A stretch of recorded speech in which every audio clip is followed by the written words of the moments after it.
Good afternoon, Central Arkansas. Happy Independence Day. I am Rolly Hoyt. As we start this afternoon, it smells wonderful in this news studio because, as is our tradition, our boss's grill. You've got a weather garden, you got to take advantage of it, but they are being careful because, as meteorologist Corrales Ortiz shows us, it's going to get hot out there. Yeah. It is hot over grills all over the state. Yes. I hope everybody's being careful. It smells delightful. The door is open right over here next to me, and I can smell the food on the grill. So yeah, the weather for that is perfect, but she is breaking out a sweat because it is hot out there, even in the shade as well. We are quickly heating up this afternoon. Let's take a look at those temperatures right now. We're sitting at 92 here already, and the afternoon's just getting started, meaning we are in for a hot day. 90 in Clinton and 92 as well in Arkadelphia, already 95 in Mena, but of course taking consideration the humidity, making it feel like it's already almost 104 here. We'll be seeing a high around 96 for us in many locations in the mid to upper 90s this afternoon, meaning it's going to be one of the hottest 4th of Julys in about 10 years. We already exceeded the 2016, and we are going to likely exceed the 2018 temperatures later this afternoon, but not nearly as hot as it was in 2012, where highs were around 103. But with the heat index, it'll feel like it. We are under a heat advisory throughout the afternoon into the evening hours because the heat index values could be exceeding 105 and up to even 110 degrees. So stay cool, stay hydrated out there when you're celebrating. Have a look at your fireworks forecast and what the forecast is looking like as you head back towards work later this week. Coming up. All right, Corrales, thank you very much. Let's begin with a few developing stories this afternoon. We're going to start in Pine Bluff, where police are looking for a driver who hit a 5-year-old boy and then took off. Officers responding near 15th and Hazel early Sunday morning. They found the boy laying in the road with severe injuries. They're looking for a truck, a white pickup truck, a heavy-duty one with dual rear wheels. They call it a dually. Officers arrested the boy's stepfather for child endangerment after they say the boy wandered out of the home, leading to him getting hit. He's being treated at Arkansas Children's today. And new at noon, Little Rock police investigating an overnight homicide that happened on Colonel Glenn. According to officials, they found a body in the 6200 block. Police say a woman was also hurt during the incident. We're told, though, she is going to be okay. Little Rock police also looking for a suspect in a deadly shooting from over the weekend. Police say 18-year-old Isaiah Hall died near the West Little Rock Walmart at Chenal and Highway 10. Happened late Friday night, just before midnight. And then after following leads throughout the weekend, police identified 19-year-old Michael Wilson as the suspect. He's now wanted for first-degree murder.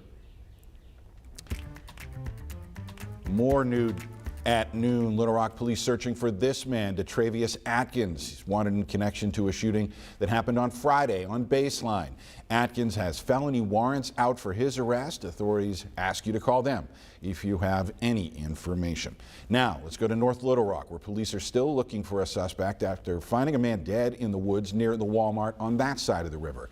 Officers first arrived on Smoky Lane. They were directed by folks through the woods to a small encampment, and that's where they found this body. After an autopsy, the death has been ruled a homicide. The victim's identity is being kept private until relatives are notified. And it's been a deadly holiday weekend on the water in Arkansas after a teen drowns on Greers Ferry Lake. Cleveland County Sheriff's deputies, along with search and rescue divers, pulled the body of a teenage boy from the water near Dam Site Park yesterday afternoon. The boy's name not being released, and this is the second drowning on that part of Greers Ferry this year. A 21-year-old man died last month, also near Dam Site Park. Let's go up to Mountain Home now. A marina caught fire on Norfolk Lake. It happened as families gathered for fireworks out there on the water. You can see these video and pictures shot by witnesses with several boats on fire, some under a marina roof and out on the water. We're told it happened just after 9 o'clock at the Tracy Ferry Marina. Let's widen the focus now to some other news this afternoon. A deadly police shooting in Ohio under investigation after a man was shot more than 60 times after apparently trying to avoid a traffic stop. Elise Preston is in Akron with the story, and we have to warn you, the video is hard to watch. Newly released police body camera footage shows the critical moments leading up to the death of Jalen Walker. The reason for stop was traffic violation. Police say they were attempting to stop Walker for a traffic and equipment violation, which was not seen on camera. Seconds later, the officer reports a gunshot fired from Walker's car. That vehicle just had a shot come out of its door. It went from being a routine traffic stop to now a public safety issue. Video shows Walker then leading police on a chase before he eventually jumps out of the passenger side wearing a ski mask. Officers tried to deploy a taser while chasing him on foot, but are unsuccessful. Moments later, 8 officers unleash dozens of rounds. Officers say they tried to render aid, but Walker, who was unarmed at the time of the shooting, died at the scene. Police say a handgun and a magazine were found in Walker's car, and that body camera images show Walker appearing to reach for his waist area right before he was killed. But he did not fire at police during the foot pursuit. A preliminary medical report says Walker had more than 60 gunshot wounds. They need to be able to articulate what specific threats they were facing, and that goes for every round that goes down the barrel of their gun. It was absolutely excessive. The law requires to use force that is reasonable. Protests continued late Sunday, where demonstrators say police used tear gas to disperse the crowd. Akron police have not confirmed those reports. Walker's family is calling for calm. In a statement, they said, "Jalen would have wanted us to channel our anger into peaceful, thoughtful action that can bring long-term change and reform." It does help with all of the transparency, with the early releases, but the transparency does not camouflage the pain of what happened. The 8 officers involved have been placed on paid administrative leave pending an independent state investigation. Meanwhile, the union representing those officers says it believes the investigation will show that the officers' actions were justified, including the number of shots fired. Elise Preston, CBS News, Akron, Ohio.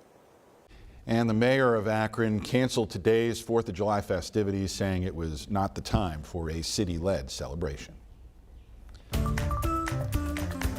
Well, Arkansas state troopers are expected to be busy on the highways, along with other local officials, all increasing their efforts to get drunk and impaired drivers off the road today.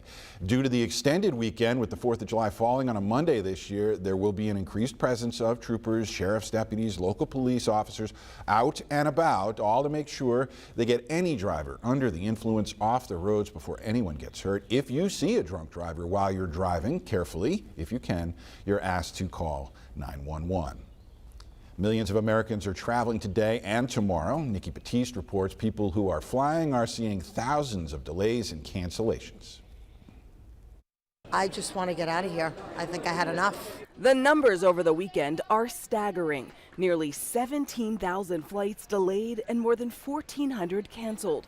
The flight disruptions leaving hundreds of thousands of passengers in turmoil. We just got here. They let us know right now that I got canceled. Alam Khan's flight from Newark to Toronto was canceled days before his wedding. I'm just going to shoot her a call and be like, look, babe, I'm kind of stuck here for now, but I'll be there as soon as I can be. At the height of the pandemic, the airline industry received a $54 billion bailout. Transportation Secretary Pete Buttigieg is calling on airlines to do better. We sent a lot of taxpayer funding, specifically for the purpose of keeping people employed at these airlines. And now they need to have the people and they need to have the resources to get people where they need to go. Travel experts say passengers do have rights when the airlines don't deliver. Your rights in the United States are that you get a full cash refund if your flight is delayed more than 4 hours or canceled. So do not let the airline give you a voucher, get the cash. Alam Khan did eventually make it to his wedding. He drove more than 9 hours to Toronto after his rebooked flight from Newark was also canceled. FlightAware data shows in the U.S. this airport is the most affected by delays and cancellations today. Nikki Batiste, CBS News, Newark, New Jersey. Well, if you're feeling patriotic this 4th of July, stick around and check out a tour of the Benjamin Franklin House across the pond. Plus, we explore the science of fireworks ahead of tonight's big displays out on the river. Speaking of fireworks, it's already hotter than a firecracker out there, and we're going to continue to heat on up this afternoon. But this week, it's going to be pretty intense. I'll have more details on that coming up.